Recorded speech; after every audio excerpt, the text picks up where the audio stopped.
Run rate को भी देखना चाहिए, जैसे अफगानिस्तान और इंडिया ने किया है। तो वो रन रेट का भी एक होता है ना कि यार व्हाई नॉट कि हम अपना रन रेट बेहतर रखें। दो के शायद ग्रुप ए में इतना चैलेंज नहीं है इसका, ग्रुप बी में ज्यादा चैलेंज है जहाँ पे अफगानिस्तान, श्रीलंका, बांग्लादेश साथ है और एक ही हांगकांग है बेचारी जिसको सब आके जो है उस पर रन रेट जो है वो हासिल की। क्वेश्चन है मेरा आप लोगों से कि ये जो अभी पॉइंट्स होंगे और रन रेट होगा, ये आगे जो 4 टीमों के मैच होने उसमें तो नहीं कैरी कर, न्यूट्रलाइज हो जाएगा। अच्छा, वो ये खत्म हो जाएगा, आगे जो शुरू होगा शुरू हो जाएगी अगले सुपर फोर से। ये जब हारिस के बैटिंग ऑर्डर की जैसे शाहिद साहब भी बात कर रहे हैं, फिर फखर अगर ऐसे पाकिस्तान क्रिकेट टीम सोचती है ये करने की, इस तरफ इस ध्यान जाता है उनका, अगर वो नंबर 3 पे खेलता है तो फिर आप फखर आपके ख्याल में उसको हारिस वाली जगह पर ले जाना चाहिए या फिर उसी हिसाब से बैटिंग ऑर्डर या सिचुएशन के हिसाब से तब्दील करना चाहिए? फखर बड़ा ज़बरदस्त आदमी है यार, उसे किसी भी नंबर को खेलो वो रेडी होता है खेलने के लिए और बड़ा अच्छा खेलता है। वो फुल आके जो ज़रूरत होती है वैसे ही खेलता है।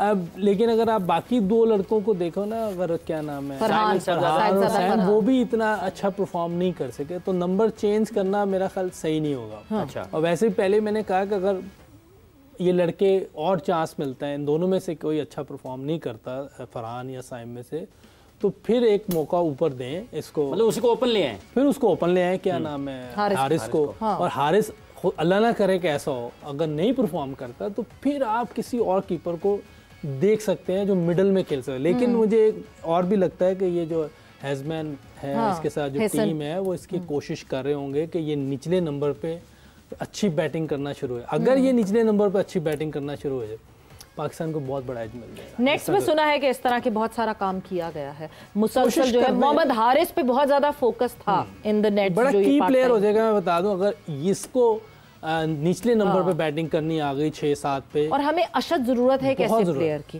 जो कि हमारी बॉलिंग और बैटिंग को इस तरह कनेक्ट करे बहुत अच्छे। बिल्कुल, ये आई एम श्योर कि ये कोशिश कर रहे होंगे। ऐसी बात नहीं कि ये जो कोचेज आए हैं तो बैठे होंगे आराम से कि यार नहीं कर रहा तो हम इसको चेंज कर दें, नहीं, उस पर मेहनत कर रहे होंगे। बाकी हारिस पे है कि वो किस तरह इसको लेता है, वो किस तरह रिस्पॉन्स करता है। अगर वो चीजें ले लेता है इनकी और नीचे खेलना शुरू हो जाता है तो पाकिस्तान के पास बहुत बड़ा एज होगा। सवेरा, मैं यहाँ पे ना एक बात लाजमी करूंगा, तो मैं हारिस की बार बार क्यों बात कर रहा हूँ, फिर रिपीट करूंगा। हारिस नीचे का नंबर का प्लेयर इसलिए नहीं है क्योंकि उसको पेस चाहिए। बीच के ओवर में स्लो वंस वगैरह इतनी सारी होती हैं, वो अगर मारना भी चाहेगा वो नहीं लगेगी। वो पेस को यूटिलाइज करता है, आपके इधर साइड पे, कट की साइड पे वो यूटिलाइज करना जानता है पेस को।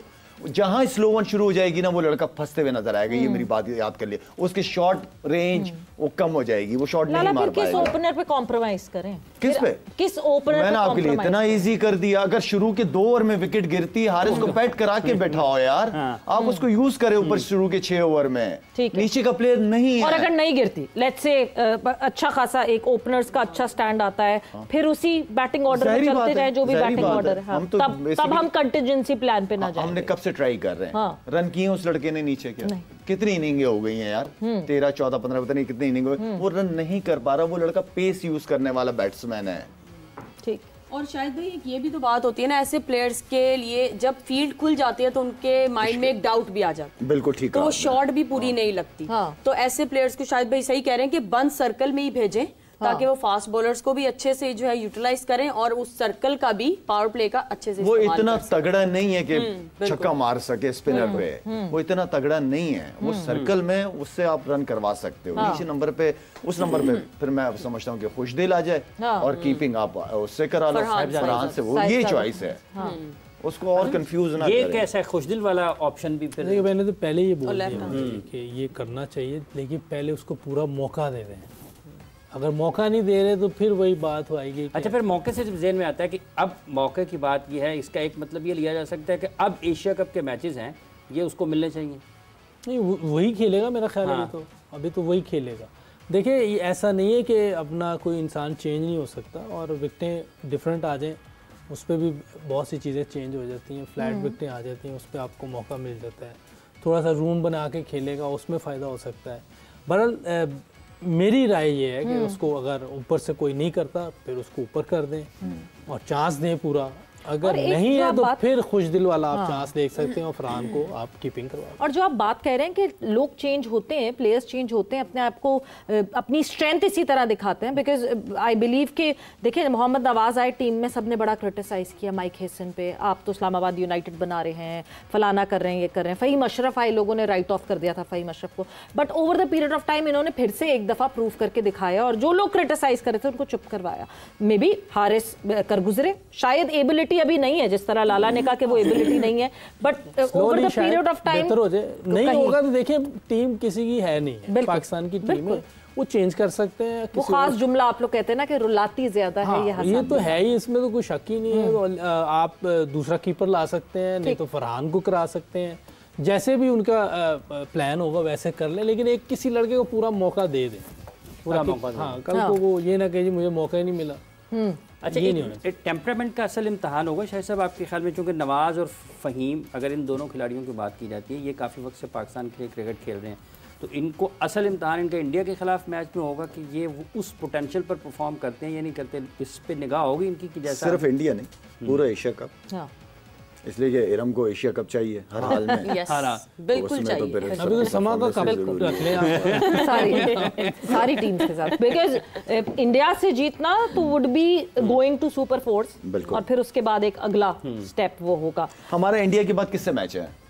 हमारा इंडिया के बाद हम यूएई से खेलेंगे। यूएई से खेलते हैं, यूएई से आज खेल रहे हैं, ओमान से आज खेल रहे हैं, यूएई से खेलेंगे। आप दोनों मैचेस के अंदर सेम टीम लेके जाओ, इंडिया से भी हो जाए, उसके बाद आपके पास एक यूएई ऐसी टीम है कि वहां पे आप इस छोटे से ओपन करा सकते हो। हाँ, सुपर 4 की तैयारी कर सकते हैं। अगर दोनों जीत जाते हैं फिर चेंज कर दोनों चाहिए, खुदा ना खासा 19 भी, फिर तो आप जैसे उनका होगा ऐसे वो भी यही सोच रहे होंगे, जो मुझे लगता है। अच्छा इरम, ये ट्रॉफी के रास्ते में क्या रुकावट है पाकिस्तान की आपके ख्याल में? सबसे बड़ी रुकावट क्या है ट्रॉफी के रास्ते में? रुकावट ये है कि खैर अगर मैं बताऊं, बात करें जो हम कर रहे हैं क्रिकेट के उसमें के जो डाउट्स है ना, हाँ, क्रिकेट की रुकावट होगी, तो ट्रैफिक थोड़ी होगा कि यूएई का ट्रैफिक बहुत ज्यादा है। मैं सोचने दो, अभी समझ नहीं आ रहा क्या करे। मैं थोड़ा फन एलिमेंट डालने लगी, फिर मैंने कहा नहीं जरा मैं सीरियस बात करूं, और मेरे माइंड में एक और मोहम्मद हारिस की भी मेरे माइंड में बात चल रही थी। मैं अभी आपके सवाल का जवाब देती, लेकिन जो मेरे माइंड में चल रही थी कि मैंने भी हारिस के साथ एक हमारी असाइनमेंट एक शूट था, तो जितना मेरी उनसे बात करने का मुझे मौका मिला, वो बहुत अच्छा इंसान है, मैंने उसको देखा, वो बहुत रिस्पेक्ट करने वाला बड़ा अच्छा इंसान है। लेकिन जिस तरीके से उसने वो जो एक स्टेटमेंट, उसने एक वर्ड बोले बाबर आजम के लिए, और जिस तरह से उसको मीडिया पे शो किया गया, तो क्या जो अभी उसकी हल्की फुल्की भी परफॉर्मेंस नहीं हो रही, क्या वो चीज उसको इफेक्ट कर रही है? नहीं, कि जिस तरह मीडिया में उसको बात को उछाला गया, जबकि इतनी बात नहीं थी, कोई बात नहीं थी ऐसी, इट वाज अ क्वेश्चन। वो हर एक के फॉलोअर्स हैं, वो यू नो कि वो तो फिर किसी के पीछे पड़ जाते हैं तो पड़ जाते हैं। वो तो टीमों के अंदर लड़ाइयाँ भी करवा देते हैं, ग्रुपिंग भी बनवा देते हैं, वो बेचारे वो 3-4 लोग हैं। और इसके अलावा मेरे ख्याल में मैं जो मशवरा हमेशा यंगस्टर्स को देता हूँ कि अपने आप को सोशल मीडिया से दूर रखो, दूर रखें। अगर क्रिकेट खेलनी है, अगर आप खेल लो एक दफा, अपने आप को इतना स्ट्रांग बना लो कि आप इस प्रेशर को हैंडल कर सको, ठीक है, क्योंकि रोज रोज आप परफॉर्मेंस नहीं कर सकते, ठीक है। और अगर आप सोशल मीडिया यूज करते हो, नए बच्चे के तो मैं सख्त खिलाफ हूँ मोबाइल के, मतलब सोशल मीडिया पे। अपनी क्रिकेट, तुम क्रिकेटर हो, क्रिकेट पे फोकस करो, अपना एक मकाम नाम बनाओ, उसके बाद फिर यूज करते रहो, बहुत टाइम है यार। हाँ, क्योंकि कीबोर्ड वॉरियर्स हैं और सबके पास जो है कुछ ना कुछ बोलने के लिए। आप असल में शायद उनके घर वाले भी उनकी नहीं सुनते होंगे, जो ये बैठ के कमेंट सारे कर रहे होते हैं। बट ये एक बहुत इंपॉर्टेंट चीज थी यूसुफ, जो इरम ने बात की, जिस तरह प्रोपोर्शन उसका एग्जैचुरेट हुआ। और हमें बहुत जरूरी है बात करना, बिकॉज जब मोहम्मद हारिस के सपोर्ट में चेयरमैन पीसीबी ने भी आके वो दिया बयान कि हाजी सलमान अली आगा एंड मोहम्मद हारिस को सपोर्ट करें, and chairman PCB tweeted about that कि एक होस्ट आपसे सवाल पूछ रहा है, उन्होंने सवाल ये पूछा कि बाबर आजम को अपनी T20 क्रिकेट बेहतर करनी चाहिए, ही सेड जी, तो उसने कहा कम करना चाहिए ज्यादा, उस पे वो हंसा और उसने कहा कि ऑब्वियसली अपने स्ट्राइक रेट को ज्यादा करना चाहिए। इसमें कौन सी ऐसी बात थी जहां पे ये हुआ कि नहीं जी आपने एक सीनियर को डिसरिस्पेक्ट कर दिया? टफ क्वेश्चन भी है, और वो बच्चे के लिए भी उसको पूछने नहीं चाहिए थे ऐसी बात। देखिए तो जहां हम रहते हैं ना, वहाँ यंगस्टर से ऐसी बातें नहीं करनी चाहिए। हाँ। और नज़र आ रहा है कि सोशल मीडिया पे बहुत चीज़ें चल रही हैं ऑलरेडी जी। तो ऑलरेडी वो टीम में भी है हारिस, तो हारिस को थोड़ा स्पेस देनी चाहिए थी, क्योंकि अब जितना उस पर ट्रोल हो रहा है वो बेचारे पे प्रेशर आ रहा है। ये वो भी पाकिस्तानी है, वो बाहर से नहीं आया हुआ, इंडिया का प्लेयर नहीं है, पाकिस्तानी है। परफॉर्मेंस नहीं करता वो बात की बात है, वो फिर बोर्ड जाने, सेलेक्टर जाने, कैप्टन कोच जाने, लेकिन ये है कि बच्चों को भी सोचना चाहिए। शाहिद ने भी कहा है कि सोशल मीडिया से दूर ही रहें, और जिसने बनाया था उसने भी कहा था कि भाई ये अपने घर में नहीं दिया था, अपने घर में नहीं दिया था, बिल्कुल।